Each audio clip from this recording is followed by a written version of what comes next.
BJP तो कह रहे 9 साल बेमिसाल है। वो फोकसबाज पार्टी है। हिटलर का गोबेल्स था प्रचार मंत्री, ये सब इसमें गोबेल्स है। प्रधानमंत्री गोबेल्स है, प्रचार मंत्री है। तो सरकार कैसे कह रही है? ये तो पूरे देश की संपत्ति को लूट करके एक अदानी को देने में लगी है। नमस्कार, आप देखना शुरू कर चुके हैं लाइव सिटीज को और मेरा नाम रंजीत है।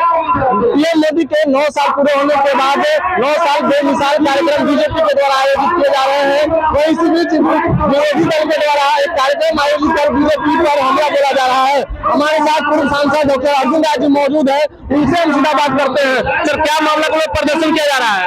बेरोजगारी, महंगाई, भ्रष्टाचार, निजीकरण, नई शिक्षा नीति और देश में जो सांप्रदायिक तनाव है उसको ये मोदी सरकार 9 वर्षों में खड़ा की है। देश को तबाही के कगार पर लाके खड़ा कर दी है। अब देश को बचाना है, संविधान की रक्षा करनी है। निजीकरण, जो सरकारी संपत्ति है जिनको बेचे जा रहे हैं उनसे रोकना है। और जब तक ये तब संभव हो सकता है जब नरेंद्र मोदी जी की सरकार देश से बाहर हो जाएगी।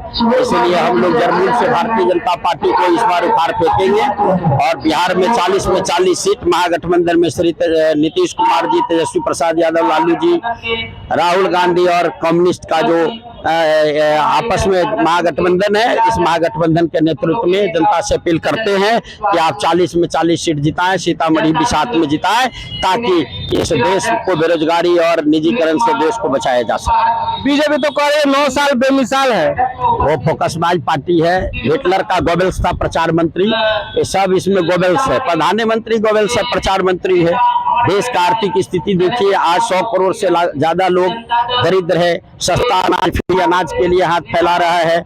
महंगाई दर इतनी ज्यादा है कि आप कल्पना नहीं कर सकते हैं। जो पहले 2009 से 14 के पास 14 में जो डीजल और पेट्रोल 60-70 के आसपास थे, आज 100 के आसपास हैं।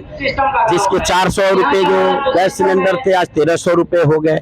और पेट्रोलियम की कीमत वर्ल्ड मार्केट में घटे हैं और जनता को इसका कीमत ज्यादा चुकाना पड़ता है। महंगाई है, नोटबंदी से लूट हो गई, बेरोजगारी बढ़ गए। चारों तरफ सरकार ही मानती है 19, 20, 21 में 2 करोड़ लोगों के रोजगार गए हैं। ये सरकार का मानना है, इसका रिकॉर्ड में है। वर्ल्ड बैंक कहता है कि बेरोजगारी दर 8% से ज्यादा बढ़ गए।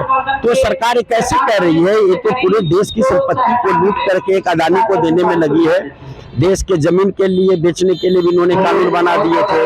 तो देश के किसानों ने संघर्ष करके 700 लोगों ने कुर्बानी देकर के देश की जमीन की रक्षा की। अभी देश को की दूसरी आजादी की लड़ाई चल रही है।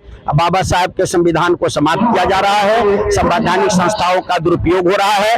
विपक्ष को दबाने के लिए इसका रास्ता निकाला जा रहा है। इसलिए इस बार जरूरी है कि पूरे देश में गोलबंदी हो। दक्षिण भारत से इनका सफाया हो गया है।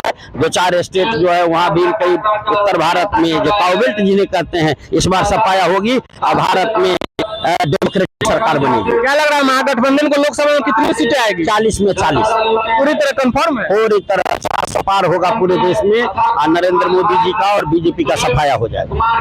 तो ये थे हमारे साथ पूर्व सांसद डॉक्टर अर्जुन राय। उनके द्वारा लगातार बीजेपी पर हमला बोला गया, साथ ही पीएम मोदी पर भी हमला किया गया है और बताया गया है कि 9 साल बेमिसाल जो कार्यक्रम चलाया जा रहा है वो पूरी तरह से झूठ का पुलिंदा है। और बेरोजगारी दर बढ़ गई है, महंगाई बढ़ गई है, इस पर भी उन्होंने कई सवाल बीजेपी पर दागे हैं। बने रहे लाइव सिटीज के साथ।